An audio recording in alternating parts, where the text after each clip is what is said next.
I feel fortunate to tell you that the days of my financial struggles are far behind me, but they're still etched in my memory. As a college graduate in my early 20s, I racked up some serious credit card debt that I carried right into my marriage.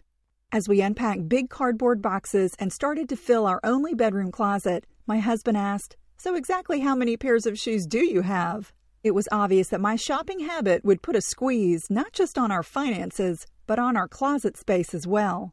Over the next few years, my husband and I piled some more debt right on top of our existing debt. We got extremely anxious about the growing credit card balance and made a commitment to each other to cut way back and slowly pay off the card. I'll never forget the feeling of accomplishment we had after making that final payment. No one is immune from making financial mistakes, having poor judgment from time to time, or simply procrastinating doing what they know they need to do. The fact that you're listening to this audiobook means that you're ready to take responsibility for your financial health. I know that once you get into financial debt, it's often easier to fall further behind than to dig yourself out. But no matter what your situation or how or why you got into debt in the first place, I have good news. You can get out of debt. I'll show you exactly how to do it. If you listen to the Money Girl podcast, you know that my advice is always realistic, current, and to the point. You can expect the same here. My objective is to provide you with an effective 10-step plan for getting out of debt starting right now. This audiobook won't just get you out of debt, it'll also help you live debt-free for good. I urge you to embrace my 10 steps with a can-do attitude and to implement each one as quickly and thoroughly as possible. The cost of staying buried in debt is simply too high. The toll that unmanageable debt can take on your finances, health, and relationships can be astronomical. Here are the 10 steps that I'll guide you through in this program. Step 1. Assess your finances. Step 2. Make a debt reduction plan. Step 3. Reduce your short-term debt. Step 4. Reduce your long-term debt. Step 5. Create a spending strategy. Step 6. Eliminate expenses and save more money. Step 7. Reduce your taxes. Step 8. Manage your credit score. Step 9. Protect yourself. And Step 10. Stay out of debt forever. So let's get started. The first step on any journey is to assess the situation. You have to be clear about where you are right now and where you want to go. That may sound like cliche advice, but a financial plan that's implemented without a holistic view of your current financial reality is likely doomed to failure. I want your actions to be rewarded with positive results. So don't skip step number 1, which is to assess your finances. This fundamental step can actually be the most difficult to accomplish for many people who get buried in debt. Why? Because in some cases, it's actually the reason they're in debt in the first place. They're out of touch with their personal finances.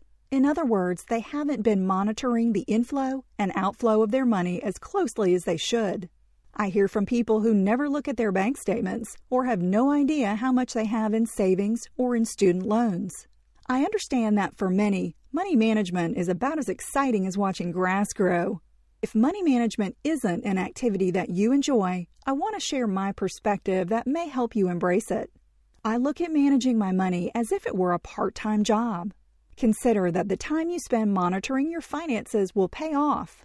You can make real money by cutting expenses and earning more interest on savings and investments. I challenge you to find a part-time job where you could potentially earn as much money for just an hour or 2 of your time each week. In Step 6, we'll cover much more about great ways to eliminate expenses and save money. But the first priority in assessing your financial situation is to get organized and create a personal financial statement, or PFS for short. I'll tell you exactly how to create yours in a bit. You'll need your PFS to accomplish Steps 2, 3, and 4 in this plan for creating a debt-free life, so be sure to make it a priority. Your PFS is an important financial tool that everyone should create and update on a regular basis, perhaps annually or quarterly. It's the best way to get a complete view of your current situation and should be your financial reality check, something like stepping on the scale if you're watching your weight. Each time you update your PFS, the purpose is to calculate your net worth, which tells you a great deal about your overall financial health. What exactly is net worth, you may be wondering? The definition of net worth is summed up in a very simple formula. Net worth equals assets minus liabilities. Okay, now let's drill down further to define assets and liabilities. Your assets are things you own that have real value, such as cash accounts, stocks, bonds, real estate, vehicles, personal belongings, and money owed to you. Your liabilities, on the other hand, are the opposite of your assets. Liabilities are your financial obligations to others. They could include a mortgage, car note, credit card debt, or the $50 you owe your neighbor for losing a bet. When you subtract your total liabilities from your total assets, you've figured your net worth. It's really that simple.